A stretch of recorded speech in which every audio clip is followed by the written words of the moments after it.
Today I'm doing something a little different than my standard hunting videos that you normally see me do, but something cool that just opened in my area, and it's actually really exciting for me in a way. Today I'm at the Big Oaks Equestrian Campground that just opened here in Lewiston, Michigan. And I tell you, super excited. Been watching this thing develop all summer long, and they've got half of it open now. They just opened it last weekend.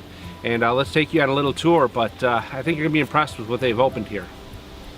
Here we are at the check-in station, and as you can see, it's a self-check station. It's $13 a night per camper. Then you got to pay for your daily usage fee for your vehicle, unless you have the recreational passport, which then you're already, obviously you're covered. There's 24 sites at this campground. It's located right on Avery Lake, which is an incredible lake. Lots of good fishing, super clear water, great place to swim, kayak, do all kinds of cool stuff. Like I said, it's 24 sites here once it's fully open. Right now, about half the park is open. It's rustic only sites, which means that you don't have water or electric at the sites. So bring a generator, bring some water, and actually they do have some water here. And I'll be showing you a couple different variables of water that they have for water supplies.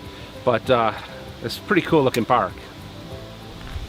As you can see behind me, they have a standard water pump where you got to physically pump the water to get it out into your buckets and all that stuff.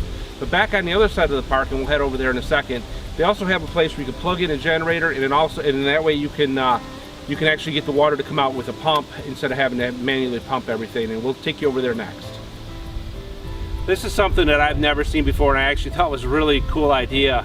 Got to give the state some credit for this one. They actually put a well in here with a pump where you could actually bring your own power supply, plug into a generator, or however a lot of your vehicles now come with power inverters on there. You can just plug an extension cord right into your truck. This way it'll give you full free-flowing water. You don't have to do any of the manual pumping. I tell you, this is a great feature I've never seen before, like I said. But lots of cool things at this park. One of the other additions they've added to this park as well is a group area for congregating in the evenings for your potluck dinners or just everybody to get together. But it's kind of neat how they put a fire pit in there. They put an actual barbecue in the back.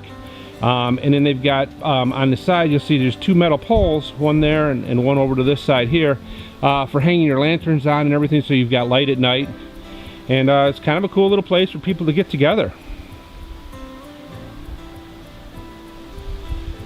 Here you have one of the pull-through sites. This one really isn't one of the most level ones, but the actual where you're going to have your campers pretty level. Like I said, the campsites each have a picnic table, a fire ring, and in the back you can see the posts that they have for putting your tie lines on to have your horse there in the evenings.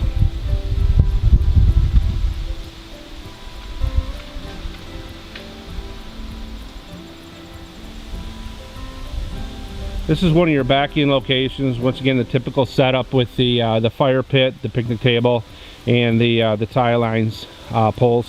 What you can also see kind of in the background here is you can actually see the lake behind this. There's 3 sites that look like that back onto the lake where you can actually see it once the leaves fall. But they do have outhouses out here for the people that don't have bathrooms in their trailers. The other cool thing that they've added here is a hitching post for everybody while they're using the restrooms, which is kind of a neat idea. They've pretty much thought of everything they could to make this as friendly park as possible. And here we are at the day use area. They have a self check-in as well, like they do in the campground. And they have trail maps for the area of everywhere you're allowed and not allowed to go. And as you can see, there's ample parking here to bring your horse trailers in for the day use. One thing I did notice, and I haven't seen yet, is in this area there is no water pump, so you'll have to bring your own water or head over to the campground to get water for your horses. But as you can see, like I said, there's lots of parking here, and they even have hitching posts once you get your horse unloaded from your trailer.